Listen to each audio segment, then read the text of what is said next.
For 17 years, a city was tormented by one of the most notorious and sadistic serial killers in American history. I was a fairly good father and husband to my family. I worked at church, I worked at Scouts. And there's the dark side of me, secret. For decades, he taunted police. He terrified a community all under the disturbing name BTK. BTK began today's letter with a question. How many do I have to kill before I get a name in the paper or some national attention? An acronym for what he would do to his victims: bind them, torture them, and kill them. Dennis Rader, the BTK killer, went uncaught for over 3 decades. He is one of the most depraved, disturbed monsters in history, and this man lived a double life. He was a pillar of his community, a leader at his church, a loving husband, a man who waved at his neighbors, went to work, and tucked his children in at night and told them not to be afraid of monsters under their bed or in their closet, all while harboring a grotesque, dark secret. Thank you so much for joining me for this week's investigation, and I just want to start out this episode of Hot on the Case with just a huge thank you to each and every one of you that has ever clicked on one of my videos on YouTube, who has ever streamed an episode on Spotify or Apple Podcasts. This last week, Hot on the Case held the #1 spot on the True Crime Podcast chart, and also was sitting at the 3rd spot for overall podcasts in the United States on Spotify. When I started this podcast less than a year ago, I had zero clue what I was doing. I still have no idea what I was doing, but never in my wildest dreams did I ever think that something like this would happen. So I just wanted to let each and every single one of you know how grateful I am that you took a chance on me and Hot on the Case. If you guys aren't yet, please make sure that you're subscribed on YouTube, that you're following, rating, and reviewing the show on Spotify and Apple Podcasts, because clearly it really does help push out these episodes to even more people. Now let's get into this really dark episode. My name is Brianna, and I'm hot on the case.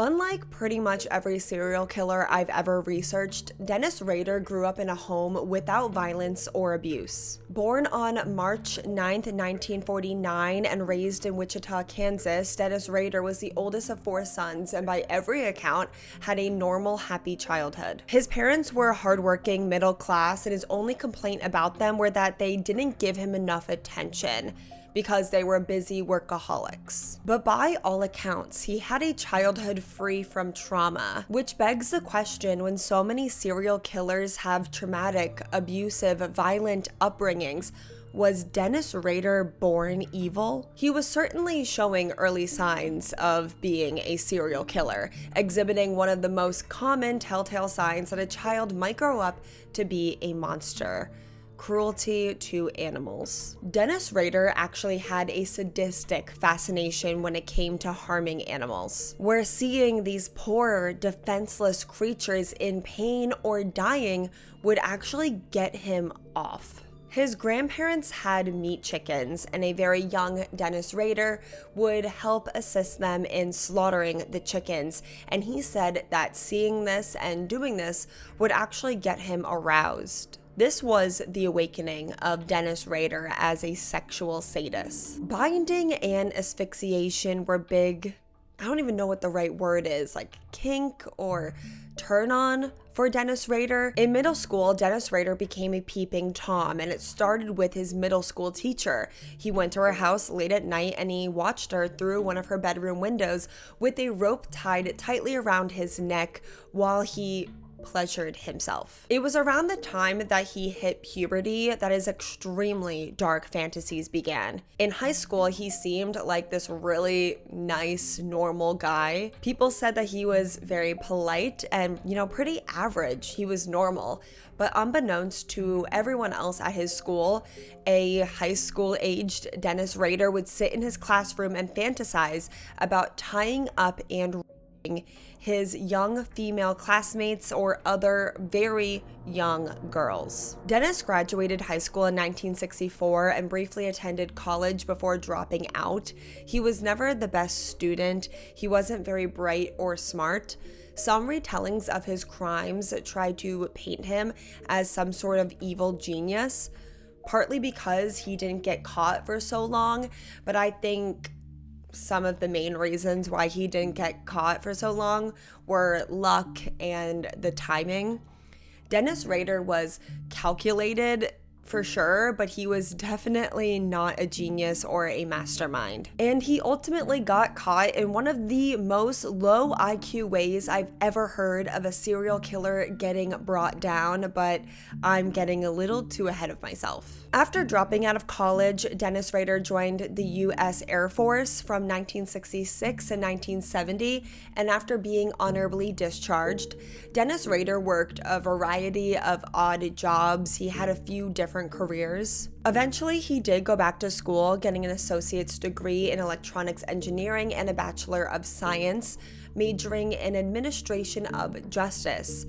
It's very interesting that he actually got a degree in criminal justice because at that point, he was actually 4 years into being a serial killer. After finishing his time in the Air Force, Dennis Rader became a very dedicated member of his church, and it was at church that Dennis met a young woman named Paula Dietz. And a year later, in 1971, Dennis and Paula got married.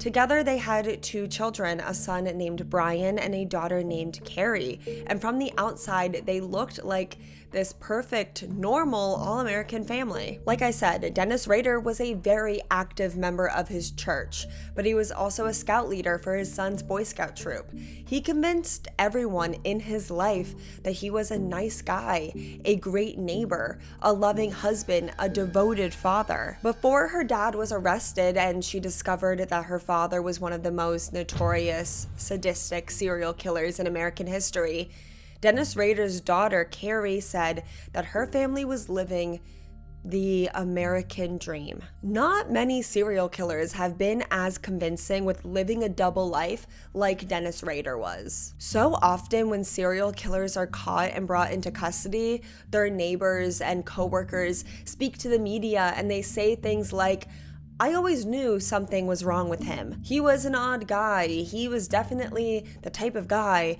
that would do something like this." Well, that was not the case with Dennis Rader. He was a monster, hiding behind the mask of a family man. And he was about to kill for the first time. The Otero family consisted of Joseph, Julie, and their 5 children, Charlie, Danny, Carmen, Josephine, and Joseph Jr. Mr. and Mrs. Otero met and fell in love in Harlem, New York, before deciding to move to Wichita, Kansas. Joseph Sr. was a busy, hardworking man. He was an Air Force vet. He was a champion boxer and also an amazing cook. After retiring as a sergeant, Joseph Sr. got his commercial pilot's license, and that's why he moved his family to Wichita, Kansas, so he could be a pilot instructor. His wife, Julie, was beautiful, bubbly, kind, vivacious, outgoing. She was a very popular lady in their community. And as parents, they were very loving and devoted and dedicated to raising their 5 children.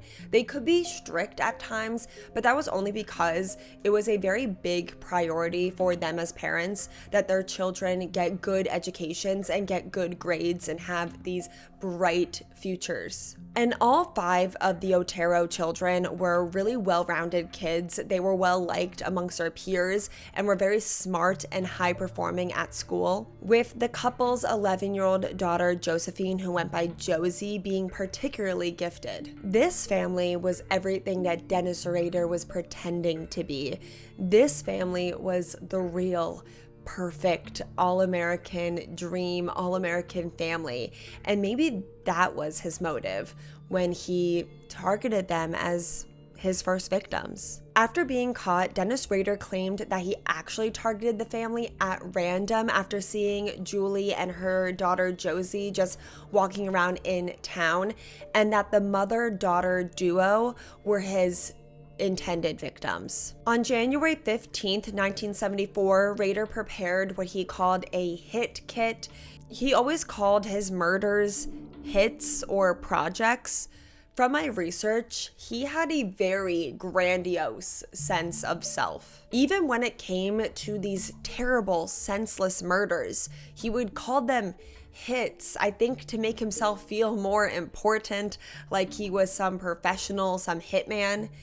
His hit kit included weapons and bindings, and that morning around 7 a.m., Dennis Rader cut the phone line at the Otero home so no one would be able to call for help. He then went to the back of the house, ready to break in through the back door. But Rader claims that he actually hesitated at first, trying to decide if he actually wanted to go through with his evil plan or if he was just going to walk away. But tragically, before he could make a decision, the Otero's youngest, 9-year-old Joseph Jr., went to the back door and he saw Dennis Rader. So he forced himself inside, and he was actually surprised to see that Julie and Josie were not home alone, and that Mr. Otero and their youngest son were also there. Rader claimed that he was a wanted man on the run from California. He told this family that he just wanted some supplies. He needed their car, some food, some money, and then he would be on his way. That's all he wanted.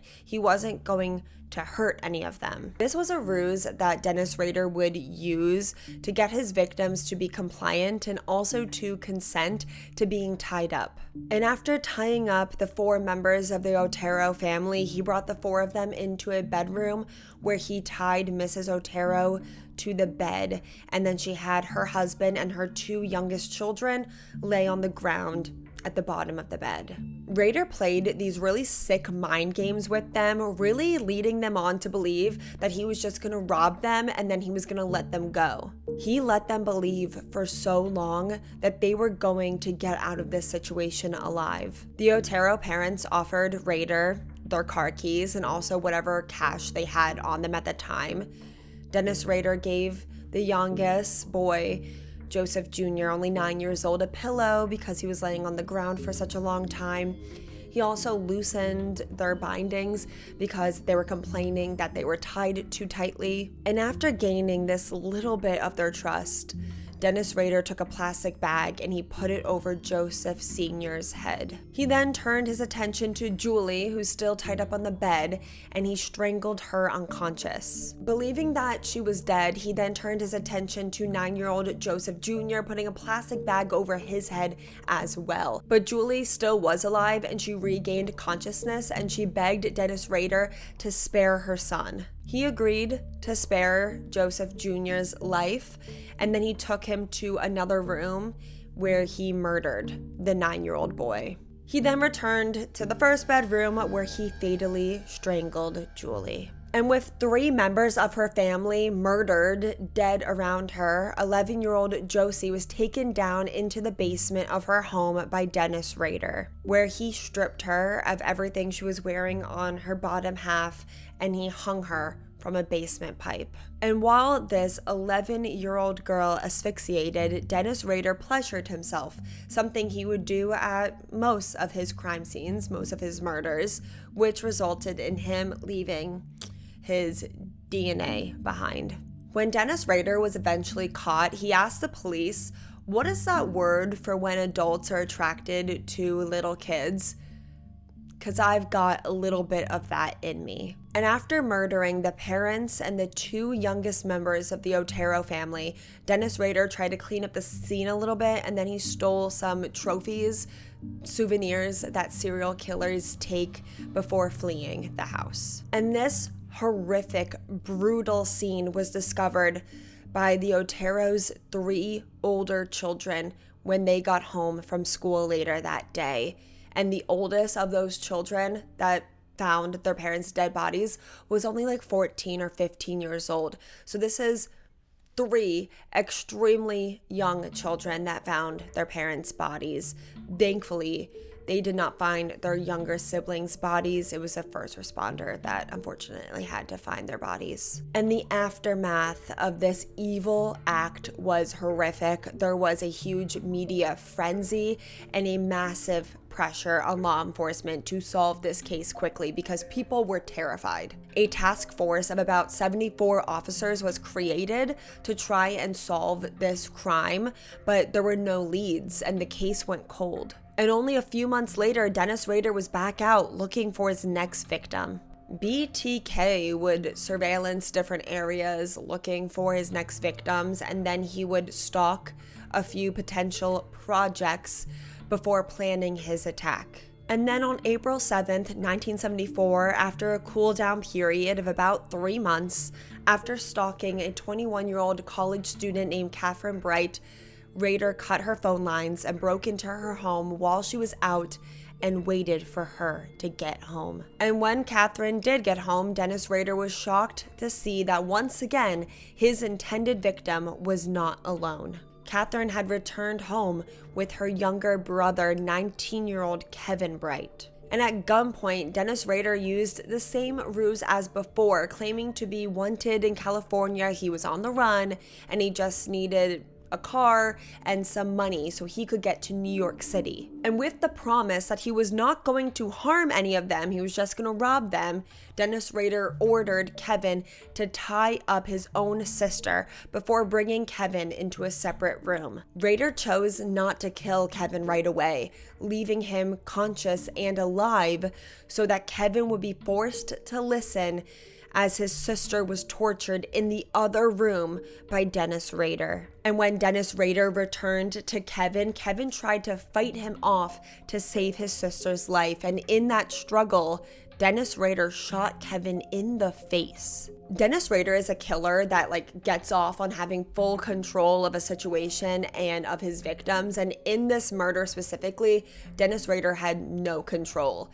After believing that Rader has just murdered her younger brother, when he returned to try and kill Kathryn, she also fought back viciously. And in that struggle to subdue this 21-year-old college student, Dennis Rader hears some wrestling going on in the other room.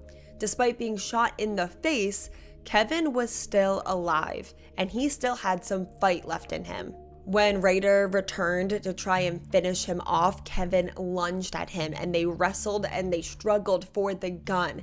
And in that struggle, Kevin was shot in the head by Dennis Rader. Dennis Rader then went to strangle Kathryn and kill her, but she was still fighting. So he ultimately stabbed her in the stomach over and over and over again. And somehow, some way, despite being shot in the face and the head, 19-year-old Kevin Bright was still alive and he escaped the house, making Kevin the only survivor of the BTK killer. Rader tried to clean up the scene, but he fled before Kevin could get help, get the police, and Kevin actually really quickly ran to go get the police. And by the time the first responders arrived, Kathryn was still alive, but she tragically passed away only a few hours later in surgery. Dennis Rader, neighbor, son, brother, husband, father, scout leader, church leader, has just murdered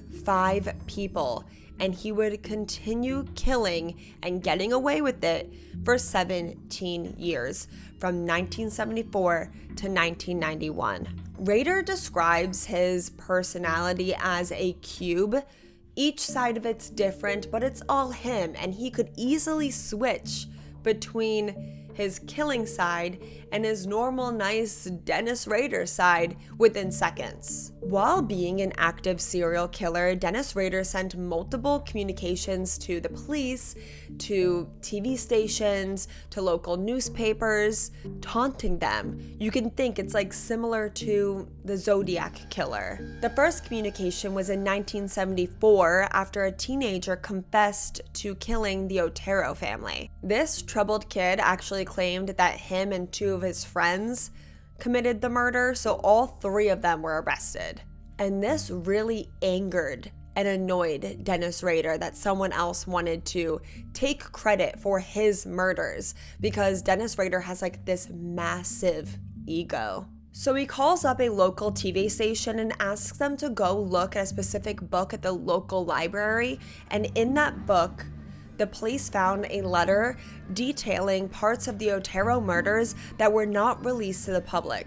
This letter was typed up using a typewriter, and because there were so many things wrong with it, because like I said, Dennis Rader is not the brightest, he then corrected a bunch of things with a pen, but even so, he did not catch all of his grammatical errors. Like I said, Dennis Rader, not that bright, not that smart, and he had really, really terrible grammar. Actually, because this letter was written so badly, the police were completely convinced that the killer did this intentionally to try and like throw them off and try to seem like less smart than he actually was, to like throw the police off his trail and like hide his identity, when in reality this was just Dennis Rader's actual literacy level. He would send many writings to the police, not just this letter, and they were always mostly ramblings, but in this specific letter he actually was able to say each of the members of the Otero family that were murdered,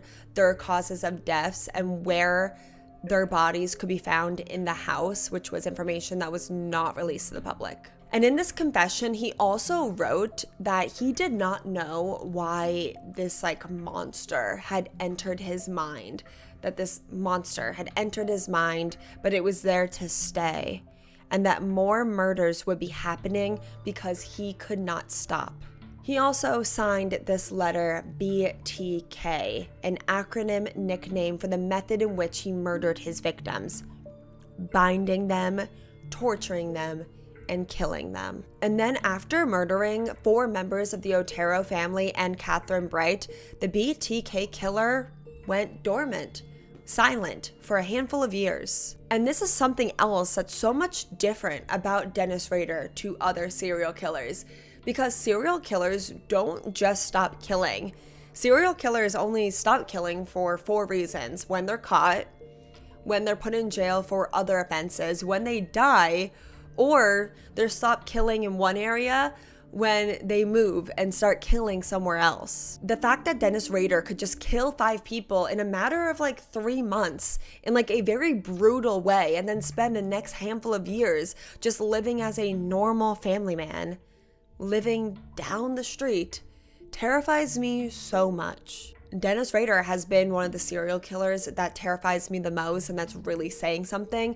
The way that he could just hide in plain sight and just seem completely normal. Someone that no one expected was a monster. It terrifies me. And during those few years, Dennis Rader was still stalking and fantasizing about killing different women. He was also practicing different methods in which he could break into a woman's home in what he called rehearsals. He would also, in these rehearsals, steal these women's intimates, their undergarments, their nightgowns. But in 1977, Dennis Rader, the BTK killer, would take the lives of 2 more women. Shirley Vian was a 24-year-old young single mom of 3 very young children. Originally, Dennis Rader planned to break into someone else's home, but he failed. So instead, he decided to try out one of his ruses. He pretended to be a detective, and he showed a photo of his wife and his young son, pretending that they were 2 missing people that he was tasked with looking for. He literally used his wife and his child to murder someone. He showed this photo to Shirley's 5-year-old son, who was just out standing on the sidewalk as a ruse to get inside Shirley Vian's home. Her 5-year-old son let him in because he said he was a detective, and kids are taught that the police are the good guys, people you can trust. Dennis Rader locked her 3 young children in a bathroom. He then barricaded the door, and then he murdered their mother. After tying Shirley to her bed, he tied a rope around her neck, using one hand to tighten the rope and another one to pleasure himself.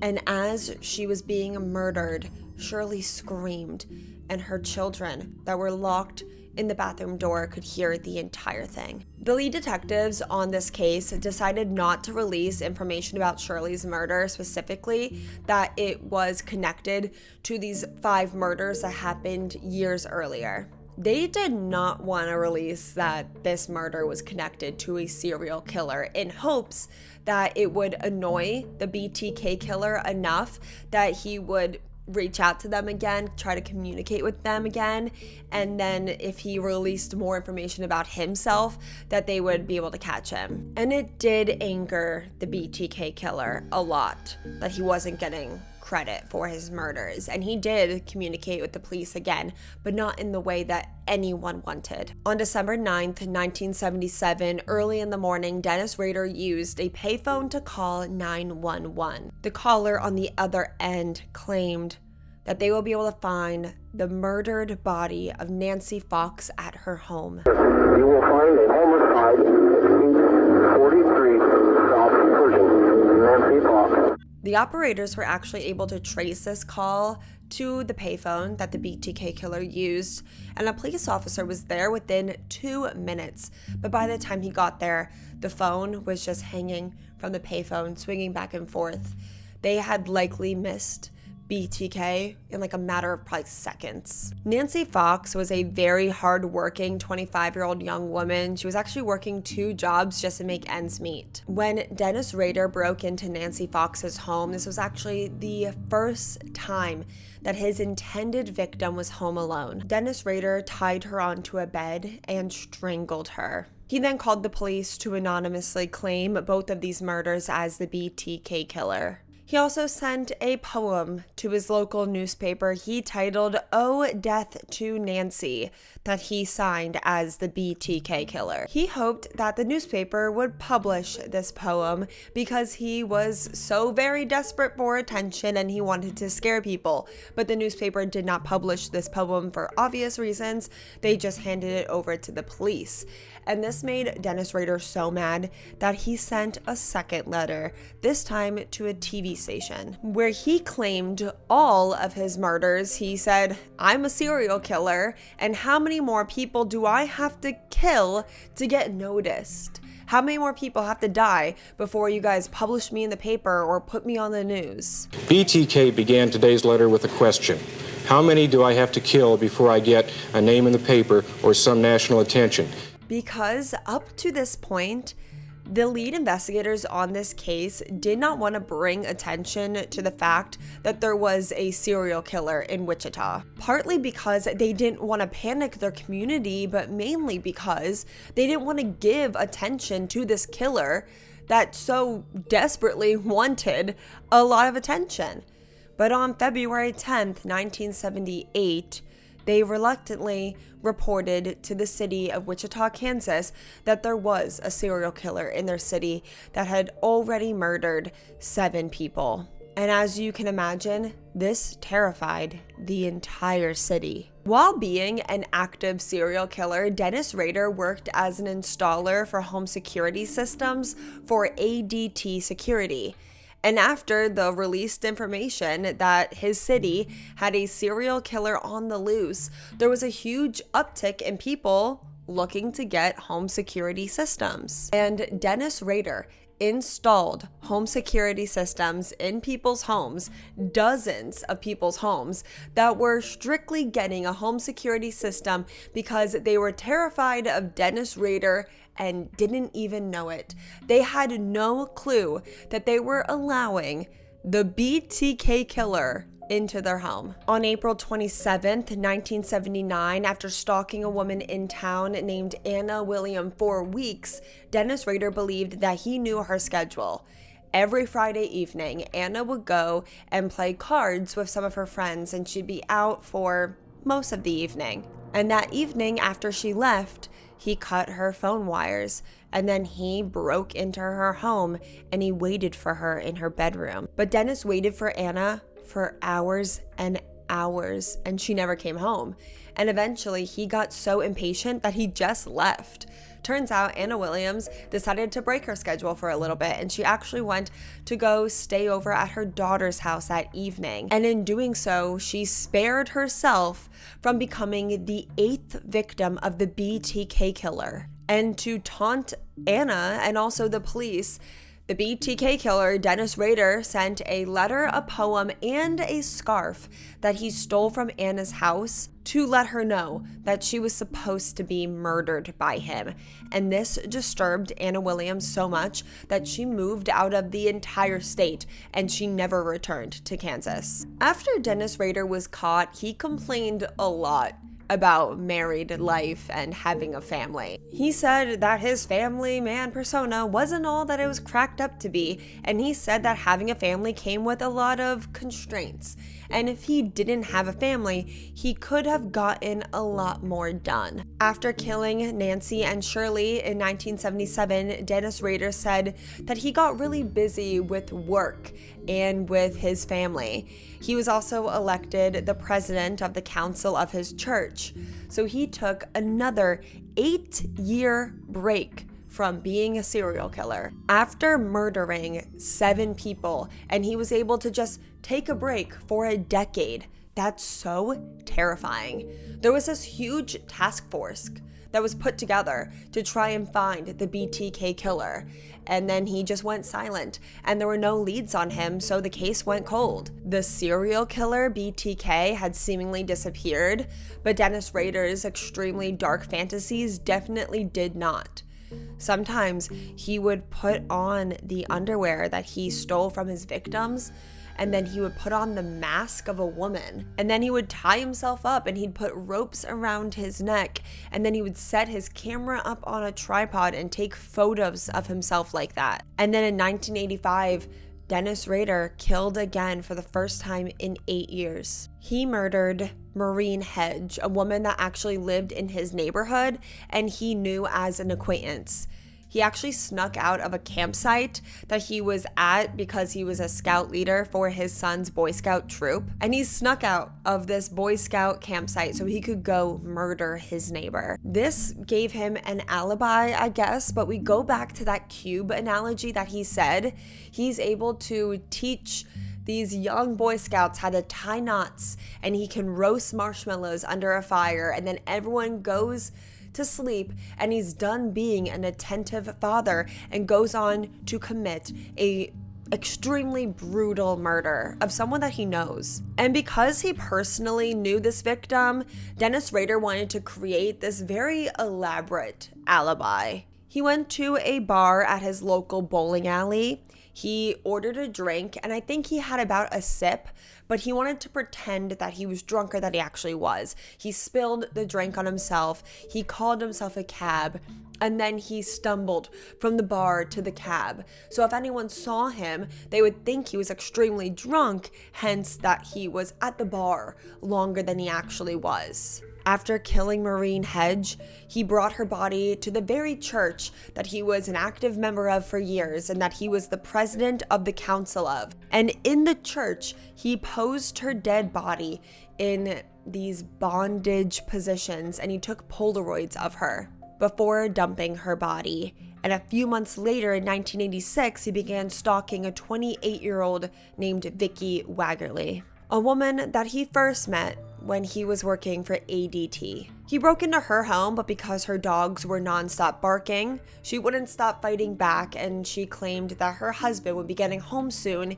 He had to very quickly kill her and then take a few Polaroids of her body and flee the scene. He used these Polaroids for something that he called Sparky Big Time. Sparky was the name that he gave his manhood. So Sparky Big Time, sure you can figure out what that one is.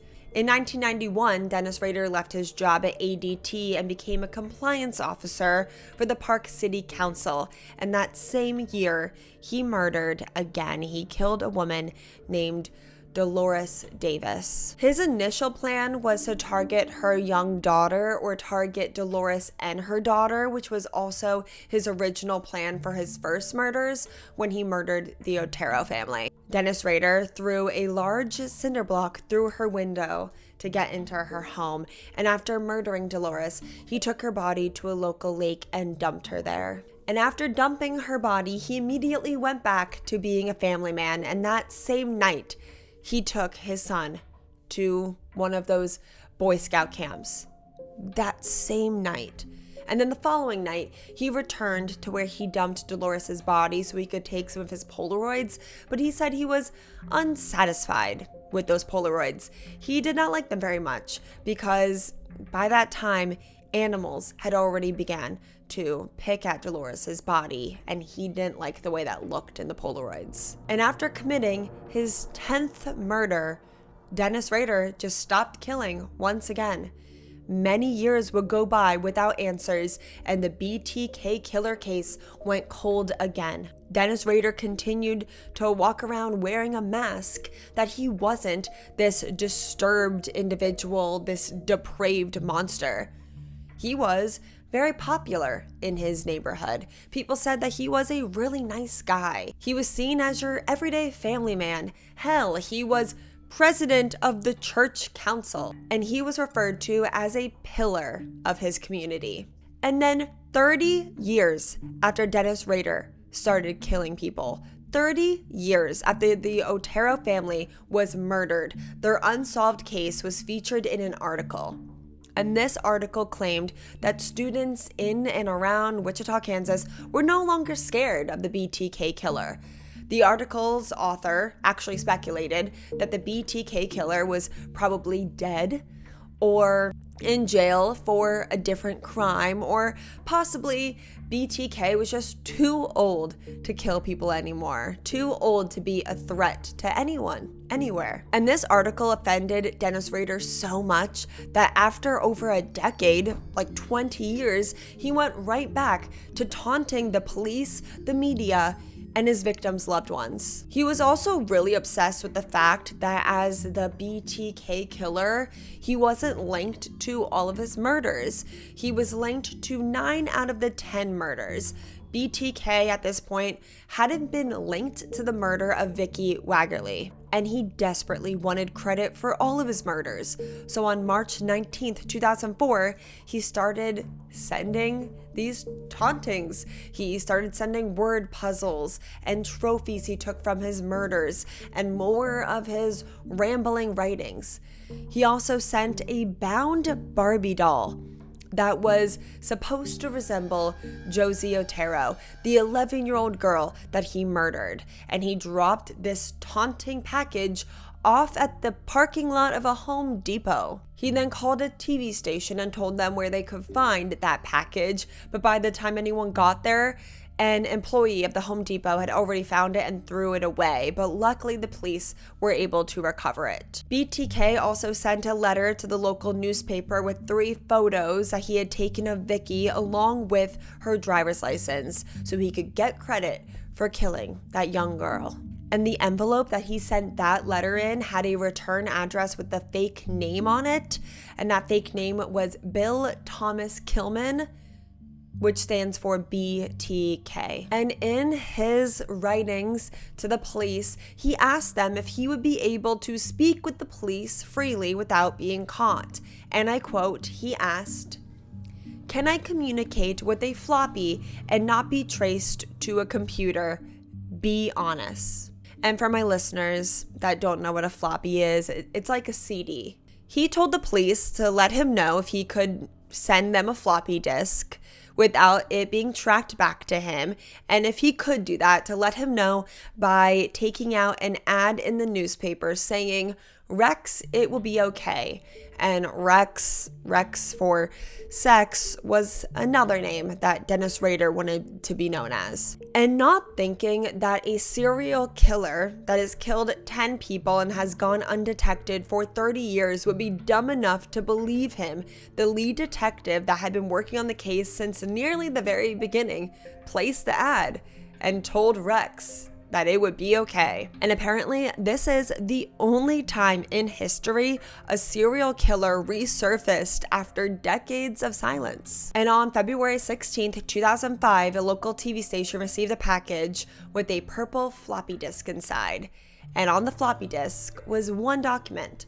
And all the police had to do was right-click on it, click Look at Properties, and discover that the document had last been modified by a user named Dennis, and had last been modified by a user named Dennis on a computer at the Christ Lutheran Church. Yes, Dennis Rader used a computer at his church that he was president at to send the police a message from him, this serial killer that was taunting the entire city for decades. Following this was one of the largest DNA sweeps in history, but it did not take long for them to discover that there was a Dennis that was the president of the council at the church where this floppy disk was created. And later they got a warrant to do a DNA test against one of Dennis Rader's family members, and that family member was his daughter Carrie. And from that sample of his daughter's DNA, they were able to match it to semen that was found at multiple of the BTK killer's murder scenes. And on February 25th, 2005, the BTK killer was caught and Dennis Rader was arrested. When Dennis Rader was taken into custody and was confronted with the DNA evidence that linked him, he just immediately confessed. And the thing that upset him the most wasn't that he was arrested, that his family, his children, his wife, his community was going to know that he was a serial killer. No, that didn't upset him as much as the fact that the detectives lied to him about being able to be traced by the floppy disk that he sent. I need to sure. You like it. How do you like it? Because I was trying to catch you. Say who you are. You're BTK. This was a serial killer that had gone uncaught for 30 years, and he got so offended that people weren't scared of him anymore that he came out of retirement and asked the police if he did something, if they would be able to catch him, and then he believed it. And I think, honestly, it's one of the lowest IQ ways a serial killer has ever been caught. Dennis Rader refused to speak at his arraignment, so a plea of not guilty was put on his behalf by his defense team, but at his trial, he changed his plea to guilty.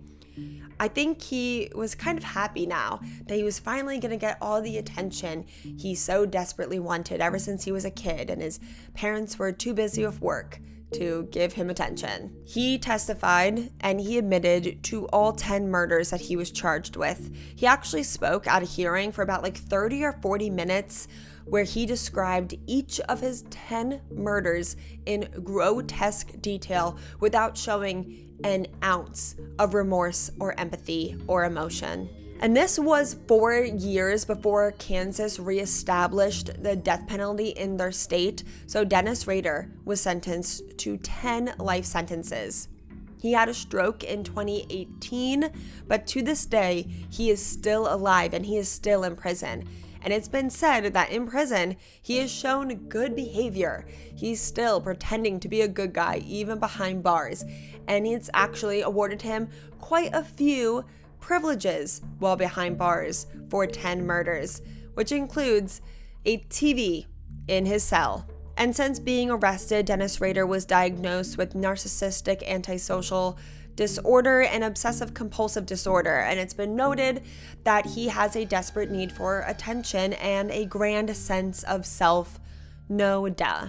Dennis Rader lived a double life for decades: husband, father, church leader, and one of America's most sadistic serial killers. The fact that the man living next door to you could be this evil and you would never be able to tell is so terrifying and will probably keep me up at night. And if it wasn't for his own ego, it's likely that he would have never even been caught and he would just still be out there to this day. But that's all I have for this week's episode of Hot in the Case. Please make sure to join us next week when we will be investigating a case of a killer or killers that to this day have never been caught.